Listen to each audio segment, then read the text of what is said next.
everyone. Welcome to Inside Winston Cup Racing. Today, the Winston Cup Series made a stop at the Michigan International Speedway for the running of the GM Goodwrench 400. But the event was held with the world of Winston Cup competitors and fans wearing heavy hearts. As yesterday, during an early morning practice session, driver Ernie Irvin was seriously injured after his Ford plowed into the Turn 2 wall. Ernie was flown to the St. Joseph's Mercy Hospital, where he was diagnosed in critical condition with a fractured skull and severely bruised lungs. The latest on Ernie is that he remains in critical condition, but is showing signs of stability considering the seriousness of his injury. We'll hear more from the track and from today's winner, Jeff Bodine, in a moment. Here's what else we have in this evening's show.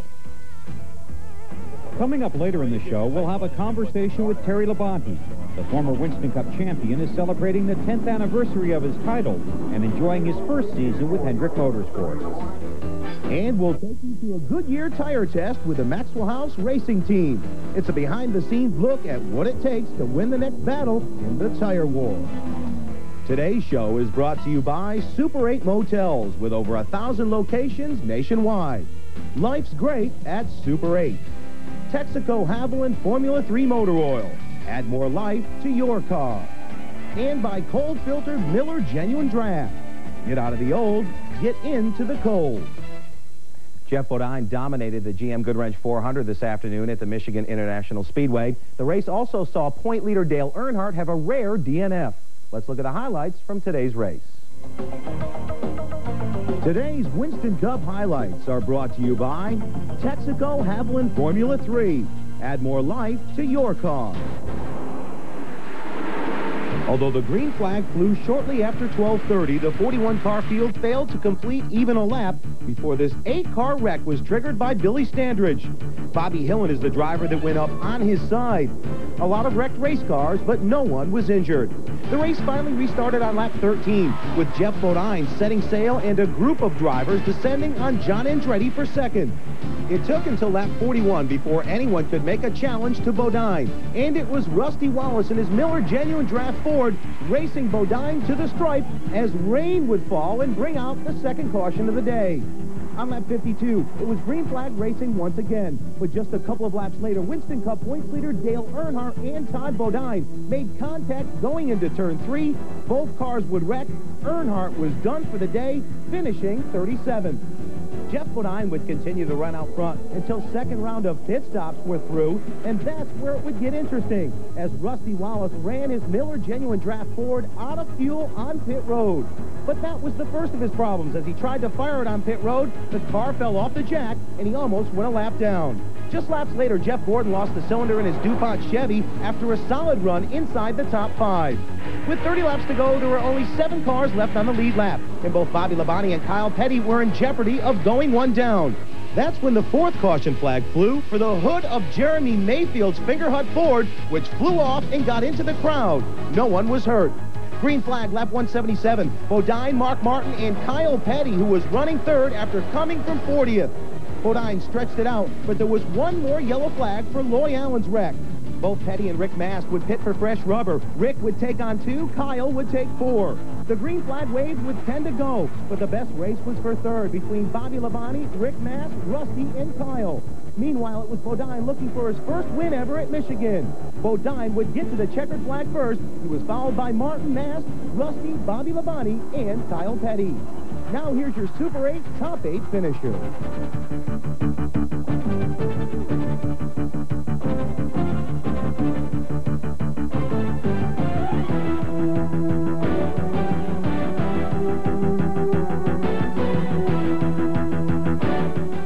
After the 400 miles were completed today, Bill Weber had a chance to talk with some of today's top finishers, including race winner Jeff Bodine. Let's get their thoughts on race number 21 on the Winston Cup schedule. Well, you're tough every week, but you win the pole, you're virtually unbeatable. Yeah, you know, normally Kathy, my wife and car owner, doesn't like me starting on a pole. You know, we've lost quite a few races. I've had 33 poles and not that many wins, so we've lost more from starting on a pole than one, but I'm not superstitious, and we were fast when we unloaded the car Friday. We were fast yesterday in practice. We thought we were going to be fast today in the race, and kind of told everybody, hey, if we don't have any problems, if we have a clean race, we can win. We did. Naturally, I think it's pretty obvious we had the right tire. And they were the right tire the first race here, but we had problems didn't take advantage of it. Today we did, and that's what you have to do is when you have advantages or good equipment, good setup, you need to take advantage of it. Haven't done that at all the races this year, but we did today. Yeah, it was a good run for the Valvoline team. They did a great job, and so did Jeff Bodine and his team. Really awesome. You know, they were hooked up today. They had their program together, and I'd like to see how it would have shook down on even tires, but it wasn't. So, you know, we'll take this second and go to the next one. You know, we broke our air wrench the first pit stop, went all the way to the back. We come up through there. We went to the back again, and we come back up through, and finally at the end, we had such a long ways to go. We had it worked out. We're going to make it on one less stop than everybody. We'd stressed for mileage each time to where we could make it, and those guys wouldn't. Then the caution come out, so that shot that down.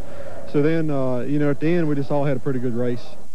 I just didn't have enough for anybody. Any of those guys seemed like Kyle and Rick MAST came in and got 4 tires, and Rick was really fast on his tires, and he got by me, and Kyle got jumbled up behind some cars, and Rusty was just in front of us, and you know, Mark, it just seemed like nobody could gain on anybody besides Rick. He made the biggest gain. We came over here. It's almost like this team won the race. This is great for you guys. Well, it's the first top 5, and you know, we're looking forward to the rest of the year. You know, we started off with the Pontiacs this year and as a new deal, and only had 1 year under our belt already. So this is kind of a first-year, second-year team. A great day for Jeff Bodine, his second win of the season, and a great weekend for Bobby Labonte. A win in the Busch Series on Saturday, and his first ever top 5 finish in the Winston Cup Series on Sunday. A lot of talk about tires after this race, conversation that will certainly continue when we get to Bristol on Friday. Randy, back to you. Thanks, Bill. Both the Winston Cup and Busch Series will run at Bristol this coming weekend, and yesterday the Busch Series ran 200 miles at Michigan. Mark Martin looked like he had the car to beat on Saturday afternoon after pole sitter Derek Cope experienced problems early on. Martin manhandled the field throughout the middle stages of the race. Much like today's race, series points leader experienced problems. That was David Green. Mechanical problems relegated him to a 27th place finish and a loss of precious points. There were tire problems as well all afternoon for many in the Detroit Gasket 200. Both Dale Earnhardt and Terry Labonte, as well as Mark Martin, can attest to that. Mark lost the right front with 6 laps to go. Bobby Labonte capitalized and took the win. It was his first since 1992. Chad Little finished second. Our congratulations to both Jeff Bodine and Bobby Labonte on their wins this weekend. We're sure that their thoughts and prayers, as well as ours here at Inside Winston Cup Racing, go out to Ernie Irvin and his family. It's time for us to take a short break. As we leave you, here's the final rundown from the GM Goodwrench 400.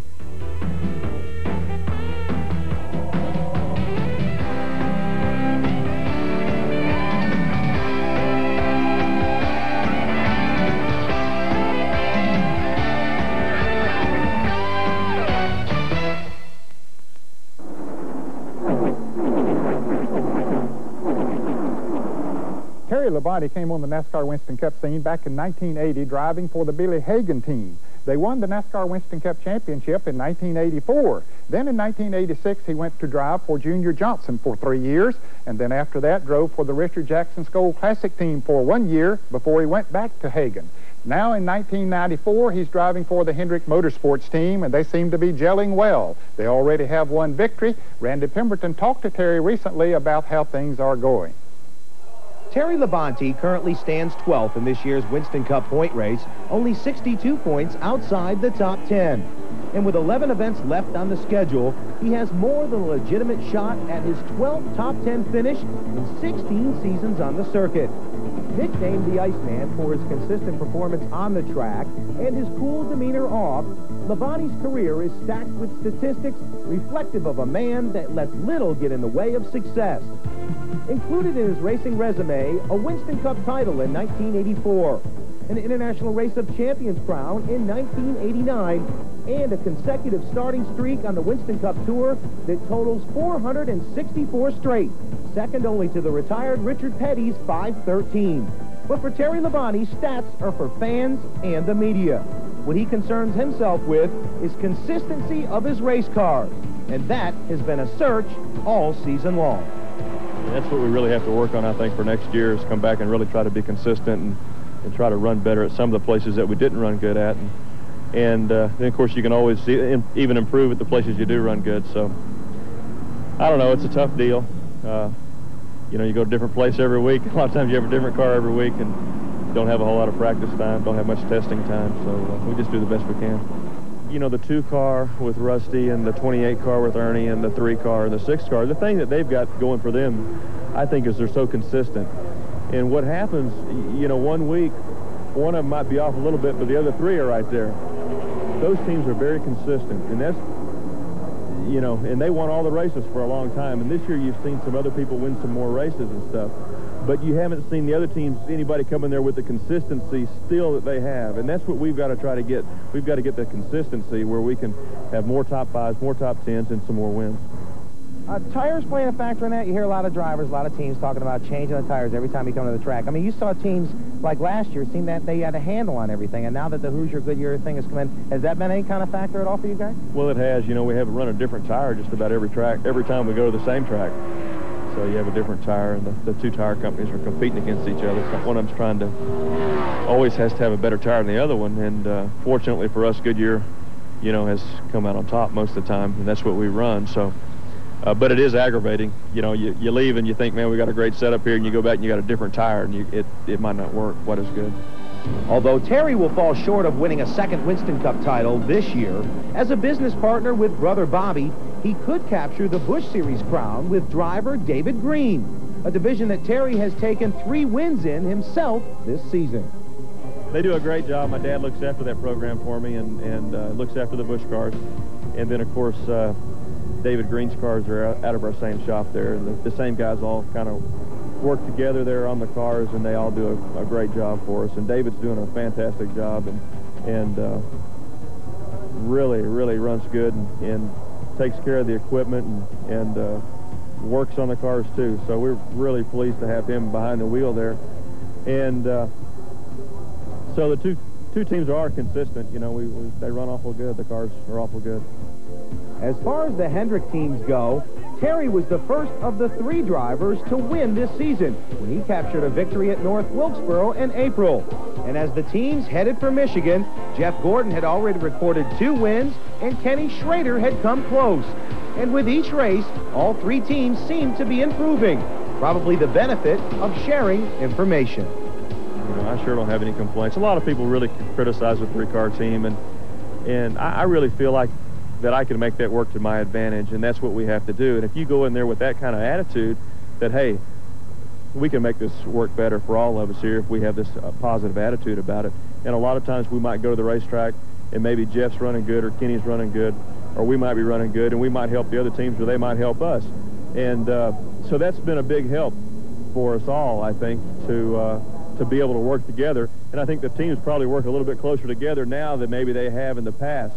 And I think that's one reason why maybe they've been a little bit more successful this season than they have in the past. So I think that, you know, there's some good things on the horizon for all 3 teams, and I'm excited to be a part of that.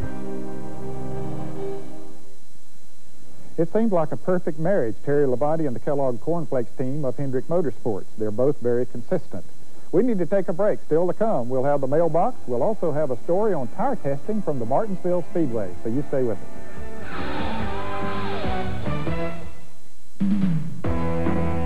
The IWCR mailbox is brought to you by Miller Genuine Draft.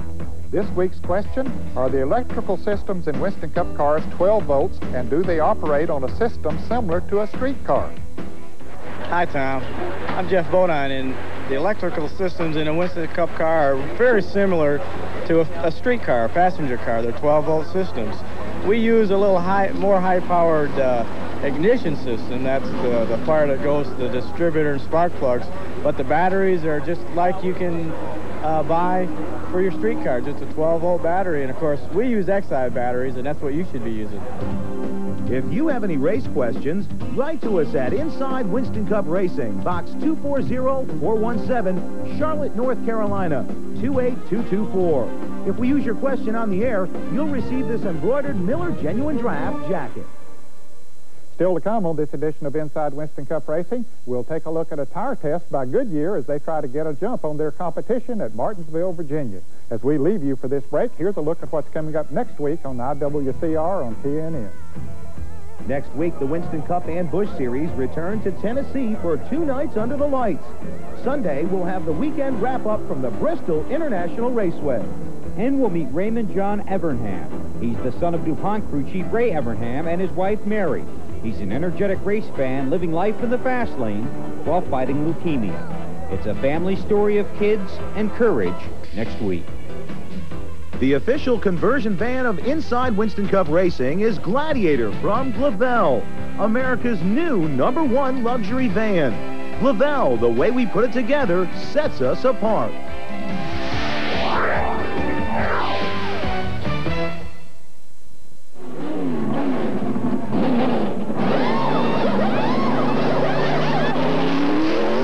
The tire war has been a big story this year in NASCAR Winston Cup competition between Goodyear and Hoosier, each company trying to get the edge on the other, and they're doing a lot of testing. Recently, Goodyear went to Martinsville, Virginia with Bobby LaBonte to do a test, and we went along with them to bring you the story of a tire test. I was never very good at tests. I hated tests. But how's this one going for you? Well, in school I wasn't either. All my teachers can tell you that I wasn't, but this is different. I mean, this is, you know, for me to be in a car, you know, today and tomorrow and Thursday and Friday and Saturday and Sunday is great, I think. So, you know, you really got to be patient with it. You got to be, you know, you got to be careful, you know, do the best you can, you know, because a lot goes on the line, I think. So it's kind of like, to me, it's a little bit fun, but it's also important. This was a different kind of test. Lots of tough questions, but the answers are a secret.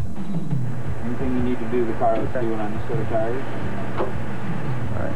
You're free to make any changes you want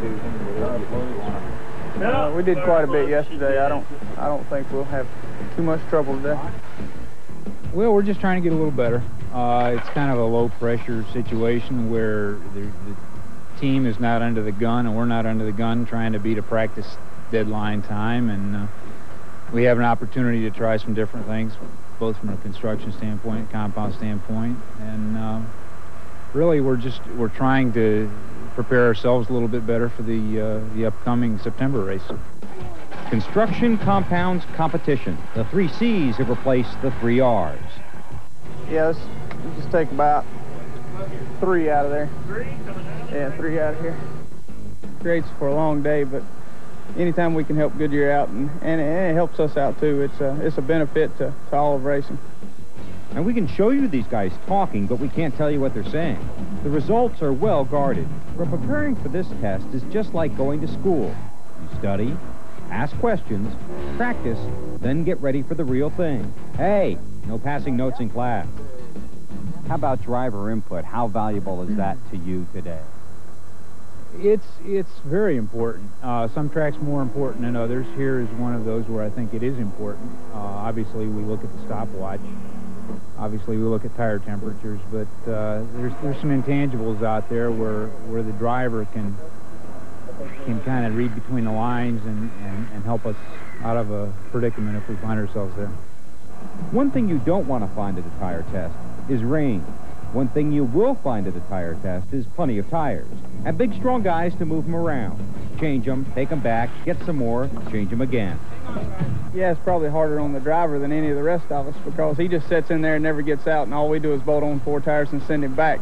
Every now and then we'll give him a little water and try to refresh him, but other than that, we just kind of sit back in the shade, and every 15 laps or so we'll come in and change 4 tires for him.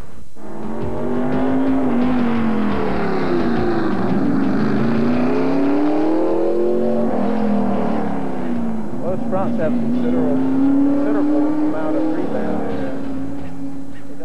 You know, if we can pick up a little bit here today to come back with for the Winston Cup race, then hopefully, you know, we won't be way ahead of everybody else, but we'll be ahead of where we would have been, which in qualifying 4 or 5 tenths for the first to last place, that might be 15 spots possibly. So, you know, that's real important. If we can do them a good job to where when they come back, they've got everything they need to know, and we just run laps. For me, I think it's just experience and just you know, more laps I get underneath my belt.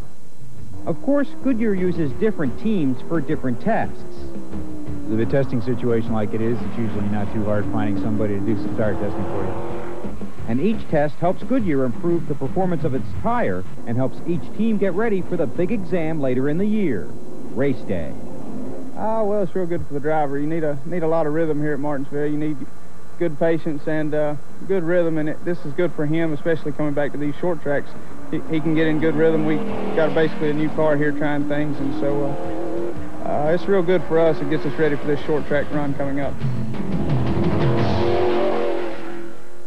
Just another example of how technology works in NASCAR Winston Cup racing. Of course, they won't really know how those tires will work until they go back to Martinsville next month for the Goodies 500. Well, our time's up for today. Hope you enjoyed the show, and our thanks to Gary Dehart and all the folks here at the Kellogg's Cornflake Shop for allowing us to come in here. You be sure to join us again here on TNN for more on the Inside Winston Cup racing. Today's show has been brought to you by Texaco Haviland Formula 3 Motor Oil. Add more life to your car. And by cold-filtered Miller Genuine Draft. Get out of the old, get into the cold. Footwear provided by Simpson Race Products, makers of the Ground Effects line of motorsports footwear. For information or a catalog, call 1-800-654-RACE. Communications for Inside Winston Cup Racing provided by Racing Radios, the official communications of NASCAR and the Winston Cup Series.